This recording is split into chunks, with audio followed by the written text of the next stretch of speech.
Bonjour, je suis Chris Burns, bienvenue dans le Network. Tout de suite, les titres. Donald Tusk est le nouveau président du Conseil européen. Quels sont les pouvoirs réels de cet ancien Premier ministre polonais? Est-ce que ce sont les principaux chefs d'État qui décident encore? Il est très critique envers la Russie, mais la politique russe de Federica Mogherini, la nouvelle chef de la politique étrangère, est plus douce. Est-il là pour équilibrer les choses? Qui va l'emporter? En tant que premier président du Conseil européen venant de l'Est, va-t-il favoriser les intérêts de sa région d'origine? Peut-il gérer les conséquences du changement climatique? Comment l'équilibre du pouvoir va-t-il se jouer entre les présidents du Conseil, de la Commission et le Parlement? Jusqu'où Donald Tusk peut-il parfaire son anglais? Comme il le dit, la langue est-elle un obstacle important? Nous sommes au Parlement européen, à Bruxelles. Bienvenue dans le Network avec Richard Corbett, un ancien bras droit britannique du président sortant du Conseil européen, Herman Van Rompuy, et un membre du Parlement européen dans le groupe de l'Alliance progressiste des socialistes et démocrates.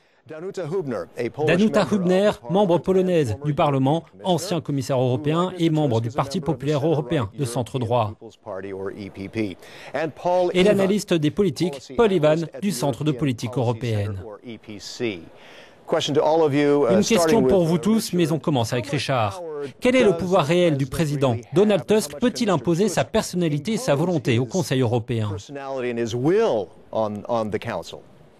Il n'a pas le pouvoir individuel pour prendre seul des décisions, mais il dirige un groupe très puissant avec les plus grandes figures politiques de chaque État membre et les présidents des commissions. Donc il peut les amadouer pour qu'ils parviennent à un accord. Le défi est de mettre d'accord autour d'une table 28 États membres.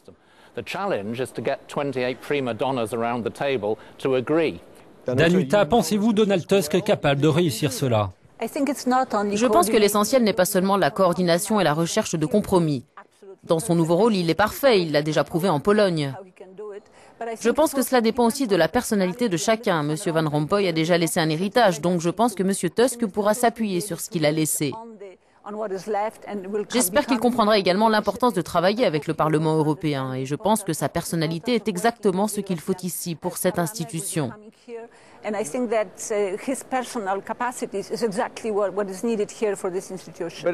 Mais Paul, n'est-il pas simplement un portier? N'est-il pas là uniquement pour qu'à la fin de la journée, ce soit les chefs d'État des plus grandes capitales qui continuent de prendre les décisions importantes?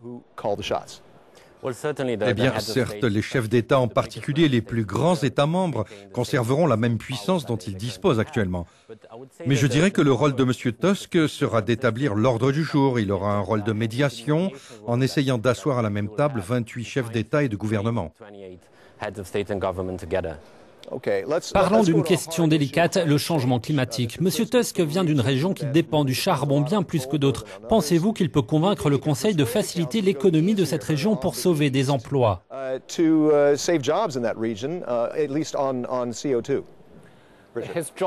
Son travail de président du Conseil est d'obtenir un consensus. Il n'est pas là pour défendre les intérêts de son pays. Il y a un Premier ministre polonais autour de la table pour cela. Donc son rôle, c'est surtout de mettre tout le monde d'accord. Il faut convaincre, amadouer, construire des compromis, mettre un texte sur la table, l'ajuster pour ensuite obtenir un bon accord. Nous sommes au milieu de discussions pour aboutir l'an prochain à un accord sur le changement climatique. Danuta, pensez-vous qu'il y aura un changement sur la politique de l'Union européenne, étant donné que Donald Tusk vient d'un pays dépendant du charbon? Je pense que nous avons déjà adapté et ajusté notre attitude à l'égard du changement climatique, ainsi que les actions qui sont nécessaires. Nous comprenons les différentes situations dans les États membres. L'approche de l'Union européenne envers le changement climatique est d'une grande flexibilité. Donc je pense que nous allons continuer cette approche et nous espérons qu'elle sera comprise et respectée par les autres partenaires dans le monde. Paul, les objectifs pour 2030 ont été considérés comme un changement de pouvoir au sein du Conseil. Le Conseil renforce son rôle. Qu'en pensez-vous? L'ensemble de la région n'a pas le même profil que la Pologne. Et comme le disait M. Corbett, M. Tusk n'est pas là pour pousser les intérêts de la Pologne. De toute façon, il ne serait pas en mesure de le faire, parce qu'il ne pourra pas forcer la main des grands États membres ou même d'autres États membres de taille moyenne. Allons-nous assister à une compétition entre M. Tusk et Federica Mogherini, la nouvelle chef de la politique étrangère européenne? Nous avons vu que le rôle du président du Conseil est de rechercher des consensus, mais il doit aussi représenter la politique étrangère et la politique de sécurité sans marcher sur les plates-bandes de la chef de la politique étrangère. M. Tusk étant considéré comme plus dur sur la Russie que Mme Mogherini, qui va l'emporter? Richard? Eh bien, les positions politiques dans ces deux domaines doivent être accordées par les États membres. Donc il ne devrait pas y avoir de grande différence entre ce qui sort de la réunion des ministres des Affaires étrangères et ce qui sort de la réunion des premiers ministres.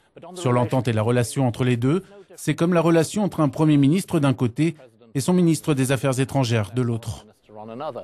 Pensez-vous que M. Tusk va essayer d'imposer une ligne plus dure envers la Russie? Vous avez oublié M. Juncker. Normalement, il y a 3 personnes qui se battent pour cela. La tradition voulait qu'il cherche une position en matière de politique étrangère. Mais je pense que ce qui est maintenant nécessaire, c'est que nous devons tous regarder en avant. Mme Mogherini devra préparer une stratégie à long terme pour passer de la confrontation à la coopération, peut-être pas un partenariat, mais une coopération. Je pense que l'expérience de M. Tusk sera extrêmement utile parce qu'il comprend la nécessité de trouver un mode de coopération avec la Russie, même si maintenant nous devons rester fermes en continuant bien sûr notre politique de sanctions. D'autre part, M. Tusk pourrait être comme un pont vers la Russie, comme Nixon l'a été avec la Chine. En 2008-2009, il a essayé d'améliorer les relations entre la Pologne et la Russie. Il a fait quelques pas dans ce sens, mais apparemment, il y a des limites à une telle politique.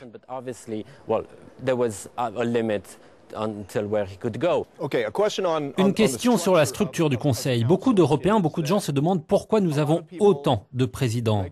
Nous avons une présidence tournante. Devrions-nous éliminer ce système maintenant que nous avons un président du Conseil?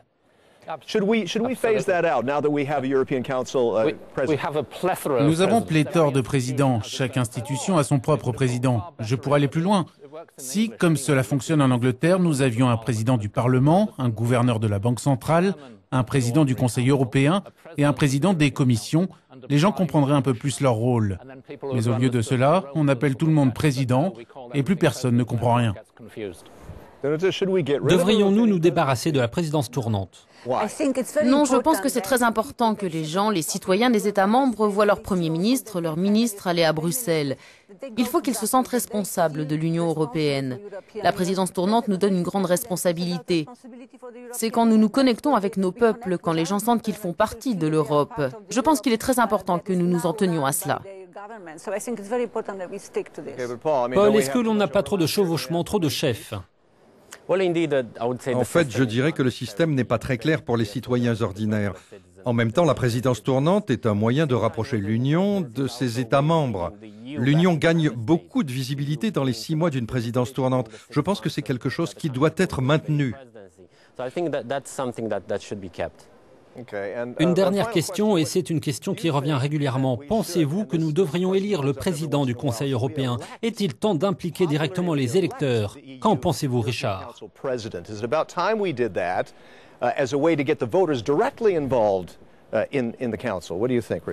Eh bien, dans la plupart des pays européens, contrairement à l'Amérique, nous n'élisons pas directement nos gouvernements. Nous élisons les parlements qui choisissent ensuite. C'est la majorité qui détermine qui est Premier ministre. Dans le système européen, cela fonctionne un peu de la même façon. Le choix du président de la Commission européenne, qui représente le pouvoir exécutif de l'Union européenne, est déterminé par une majorité au Parlement, issue des élections. Et c'est ce qu'il se passe dans la plupart des pays européens. Danut, pensez-vous qu'il faut élire le président du Conseil? Personnellement, je suis très heureuse avec cette procédure de la Commission européenne. Nous avons enfin une commission qui est née dans ce Parlement, ce qui est bon pour la supervision, la surveillance, la coopération et le dialogue. Mais sur la présidence du Conseil, je pense qu'il est positif qu'il y ait quelqu'un dont les gens se souviennent. C'est bon de savoir que le chef est à la maison pendant de nombreuses années. On se souvient de lui en général. C'est cela qui crée de la confiance. Gardez-le tel qu'il est aujourd'hui. Un dernier mot, Paul? Nous devons aussi nous demander si nous sommes prêts à donner au président du Conseil son pouvoir, parce qu'on lui donnerait beaucoup de légitimité en l'élisant directement. Mais peut-on donner de la légitimité et pas le pouvoir qui va avec? Très bonne question. Normalement, c'est l'inverse qui vous donne le pouvoir et pas la légitimité. Merci à vous tous, merci à nos invités, Richard Corbett, Danuta Hübner et Paul Ivan. Merci de vous être connectés au Network.